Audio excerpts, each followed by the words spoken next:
You're watching Daily News Podcast on Mangalore today, your guide through the complexities of today's news landscape.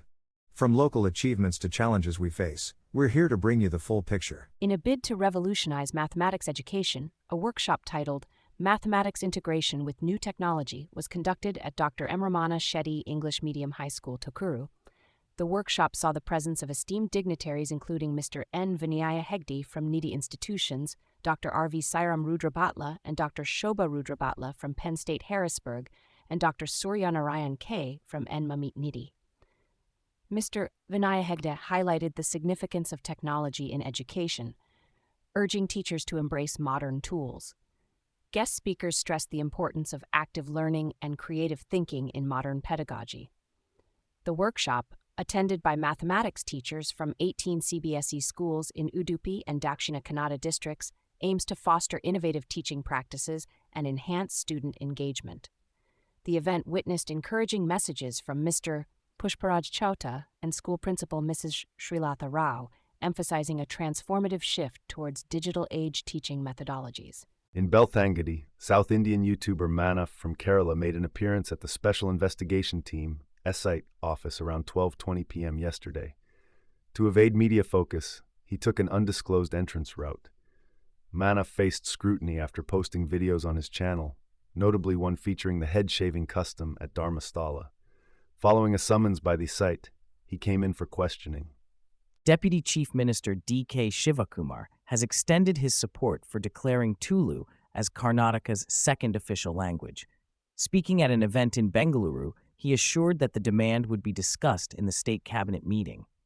Shivakumar praised the coastal people, calling them the state's asset for their contributions to culture, education, and more. He also mentioned plans for a separate tourism policy for the coastal region to provide employment opportunities locally. The event was attended by MLA Ashok Rai, industrialist Prakash Shetty, and others, emphasizing unity and support for the unique culture and history of the coastal belt. In Belthangady, an important development in the financial fraud case linked to the Belalu Primary Agricultural Credit Cooperative Society as a key suspect, Sadashiva, also known as Sujith, has been arrested by Dharmasthala police. The former employee, who had been absconding since the complaint was lodged, was apprehended in Mangaluru's Paddle area on September 5th. Co-accused Prashanth is still at large. The case stems from allegations made by Sadashiva's brother, Prakash, who deposited Rs 10 lakh in a fixed deposit at the society and later filed a complaint of financial misconduct against the CEO. With the accused now in judicial custody, the investigation into this case is ongoing. Today, the joyous Monthi Fest was celebrated with great fervor at Our Lady of Miracles Church in Mangaluru. Led by Rev. Dr. Bonaventure Nazareth and a team of priests, the festival began with the blessing of the new crop and offerings to Mother Mary. A majestic procession preceded a solemn mass, where devotees united in prayer. The Eucharistic celebration was marked by thanksgiving prayers and active participation from the faithful. The blessed new crop was then shared, symbolizing unity and gratitude. The event was a success due to the collaborative efforts of parishioners and volunteers, spreading a message of peace and hope. The festivities concluded with blessings and a reminder of the importance of unity and harmony in the community. Today in Harihar, the Novena in honor of the Nativity of the Blessed Virgin Mary was solemnly conducted at Our Lady of Health Minor Basilica. Archbishop Moras emphasized the importance of hope in his homily, reminding the faithful that Mother Mary is a beacon of hope. The Bishop of Shimoga Diocese, Dr. Francis Serrao S.J., and clergy joined in the celebration, expressing gratitude to Archbishop Moras for his presence. Meanwhile, at Kamanabhavi in Chitradurga, the annual feast of Our Lady of Belthangady was celebrated with grandeur. Frater Franklin de Souza led the festal mass, focusing on Mother Mary as a symbol of hope. A chariot procession and special felicitation for academic achievers marked the festivities, with Frater Clarence Dias expressing thanks to all involved. Both events concluded with prayers, benediction, and a sense of renewed faith and devotion among the devotees. In a recent development in Bippe, a scooter owner has been booked by the local police after a minor was caught riding the vehicle with 2 pillion riders.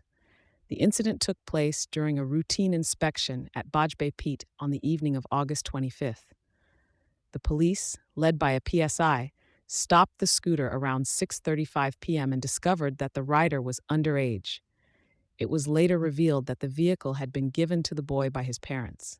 The police have registered a case under various sections of the Motor Vehicles Act. Subsequently, the court imposed a fine of $27,500 on the scooter owner on September 3rd as a penalty for the violation.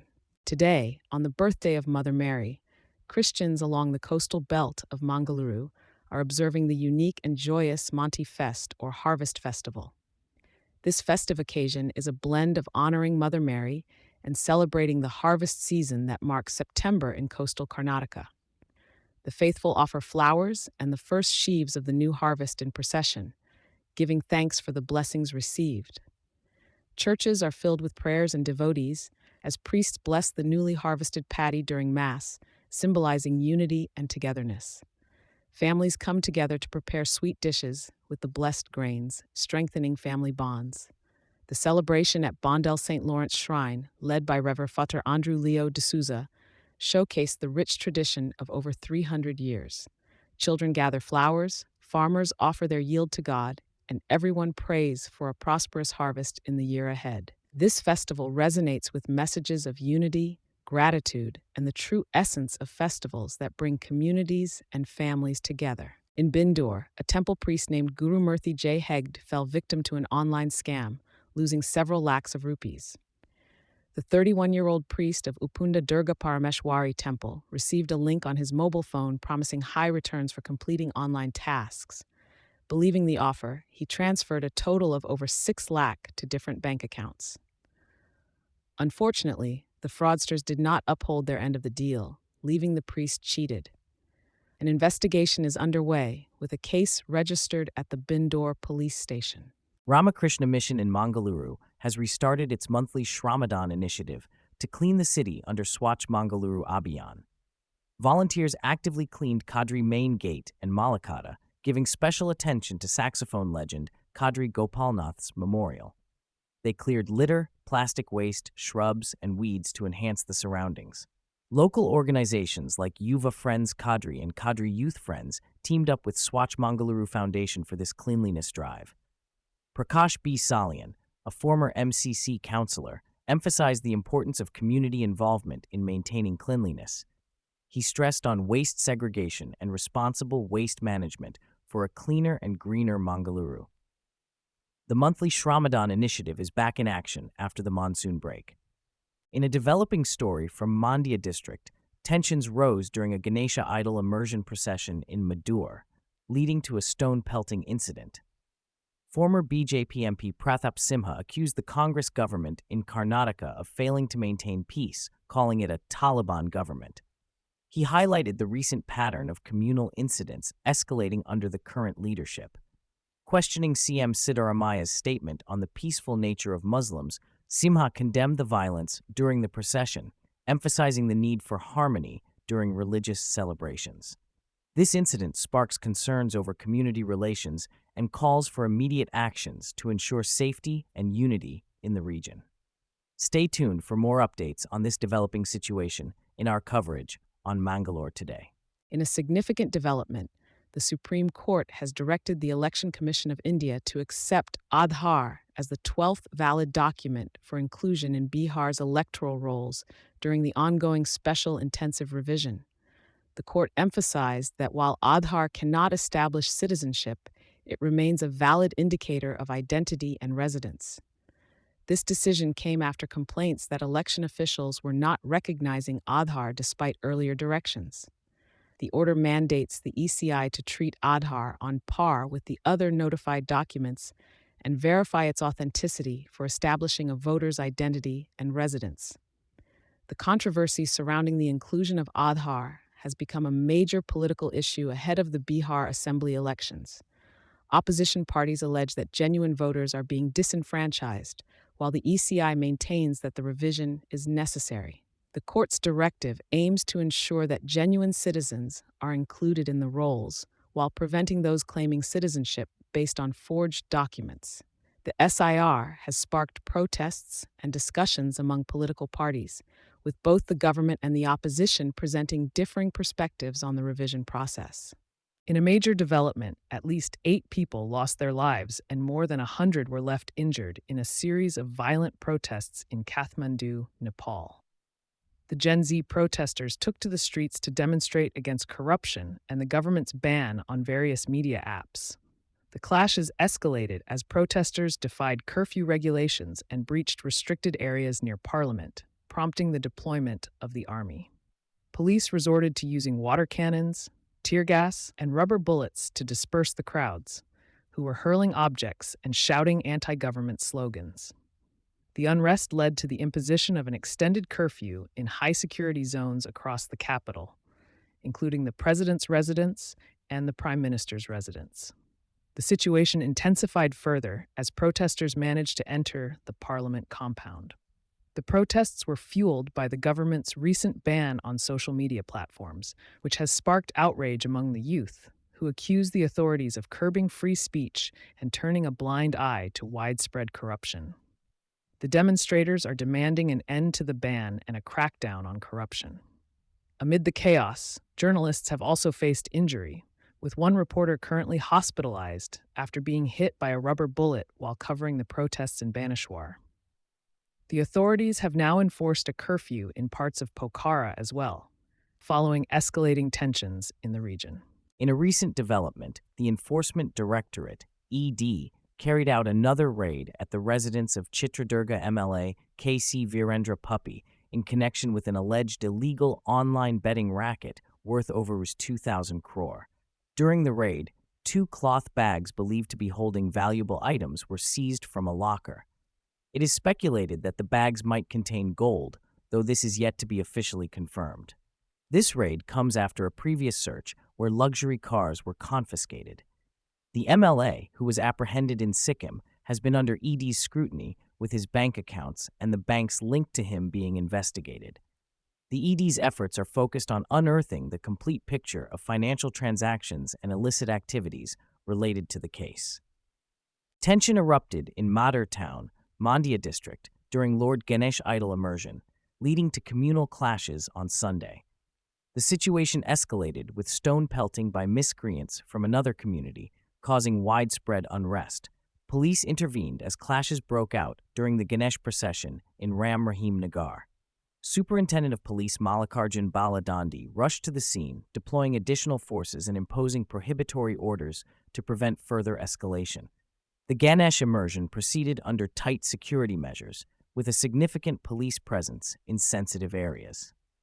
Authorities have urged residents to maintain peace and warned against spreading rumors or disrupting communal harmony. The district administration appealed for cooperation from both communities to restore normalcy. India emerged victorious in the 2025 Men's Hockey Asia Cup finals against South Korea with a stellar 4-1 win, securing a spot in the upcoming 2026 Men's Hockey World Cup. Dilpreet Singh shone brightly with 2 goals, supported by Sukhjit Singh and Amit Rohadas on the scoresheet. Right from the start, India displayed dominance with an early goal within 30 seconds by Sukhjit Singh. The captain, Harmanpreet Singh, showcased exceptional playmaking skills throughout the game. India's defense remained solid, with goalkeepers Krishan Pathak and Suraj Karkera hardly being put to the test. Dilpreet Singh and Amit Rohidas further solidified India's lead with their goals. The victory highlighted India's prowess in the sport and their well-deserved status as the top team in Asia. In a recent update from Srinagar, an unidentified militant was killed and an Army Junior Commissioned Officer, JCO, was injured in a fierce encounter during a joint anti-terror operation in South Kashmir's Kulgam district. The gunfight erupted in the forest area of Gudar, following specific intelligence inputs about terrorist movement. The injured officer has been airlifted to the Army's 92 base hospital in Srinagar for treatment. Security forces continue to search the area to ensure no other militants are hiding. This incident reflects the intensified counterinsurgency operations in South Kashmir due to reports of foreign militants infiltrating from across the LOC. The decline in local militant recruitment has led to an increase in foreign fighters being pushed in by Pakistan-based handlers. Our thoughts are with the brave security personnel risking their lives to maintain peace in the region. We thank you for watching today's news roundup. To dive deeper into our stories, please visit our website at mangaloretoday.com. And to never miss an update from us, click that subscribe button. Here's to staying connected. Good evening.